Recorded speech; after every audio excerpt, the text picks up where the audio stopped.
Nunca había sucedido eso. This has never happened before. We've never had the water go up so badly.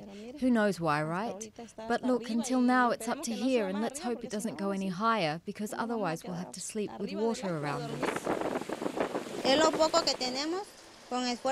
This is what little we have thanks to my grandmother's efforts, and she says she's never seen something like this.